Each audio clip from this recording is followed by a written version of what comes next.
উফ, এইটা বানিয়ে নিজেকে আর ধরে রাখতে পারছি না। টক ঝাল মিষ্টি স্বাদের এই পানি ফুলুরি বেসন দিয়ে তো বেগুনি আলুর চপ বুরিন্দা অনেক খাওয়া হলো। আজকে দেখা মাত্রই তড়িঘড়ি করে বানিয়ে নেবেন এই বেসনের তৈরি পানি ফুলুরিটা। ইফতারের পরপর একেবারে প্রাণ ভরে খেতে পারবেন।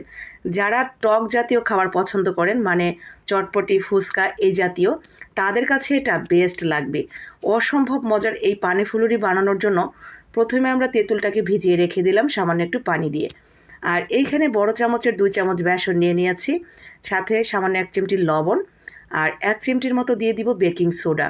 সোডাটা না থাকলে বেকিং পাউডার দিলেও হবে। ভালো করে শুকনো অবস্থায় মিশিয়ে নিয়ে আমরা পরিমাণ মতো পানি দিয়ে অল্প অল্প করে তৈরি করে নেব ব্যাটারটা। খুব বেশি পাতলা যাতে না হয়ে যায় সেটা খেয়াল রাখবেন। ঠিক এরকম পানি দিয়ে আমরা এটাকে বেশ কিছুক্ষণ ফেটিয়ে নিব, যাতে ভেতরে একটাও দানা দানা না থাকে। আর যে লবণ এবং বেকিং সোডা দেওয়া হয়েছে সেটা যাতে খুব ভালোভাবে ব্যাটারের সাথে মিশে যায়। তো ঠিক এইভাবে ফেটানোর পরে আরও সামান্য একটু পানি দিয়ে আমরা ব্যাটারটাকে ঠিক এরকম ঘন করে নিয়েছি। খুব বেশি পাতলাও না, আবার খুব বেশি ঘনও না, চামচ থেকে ধরলেই পড়ে যাচ্ছে ঠিক এরকম।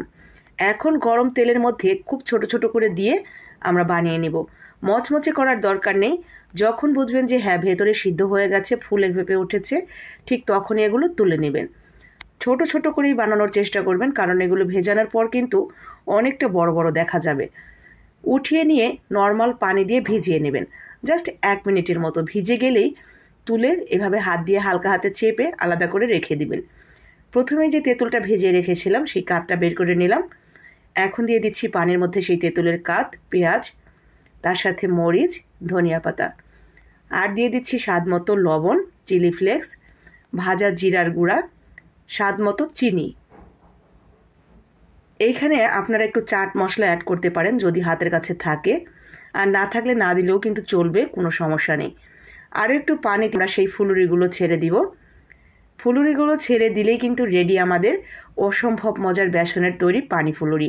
উপর থেকে আরও কিছুটা পেঁয়াজ কুচি, মরিচ কুচি, একটু সামান্য জিরার গুঁড়া আর সামান্য একটু মরিচের গুঁড়া ছিটিয়ে নিলেই রেডি। এখন কে কে খাবেন বাটি নিয়ে দাঁড়িয়ে পড়ুন। এত মজার এই পানি ফুলুরিটা, ভেতর থেকে নরম তুলতুলে, সেই সাথে টক ঝাল মিষ্টি স্বাদের এই পানি ফুলুরি মুখে দেওয়ার সাথে সাথে মিলিয়ে যাবে। অসম্ভব ভালো লাগবে এটা খেতে। এমনিতেই গরম পড়েছে, তার মধ্যে এই ধরনের খাবার পেলে আর কি চাই। তো দেরি না করে দেখা মাত্রই বানানো শুরু করে দেন, ইফতারের পর খেতে পারবেন।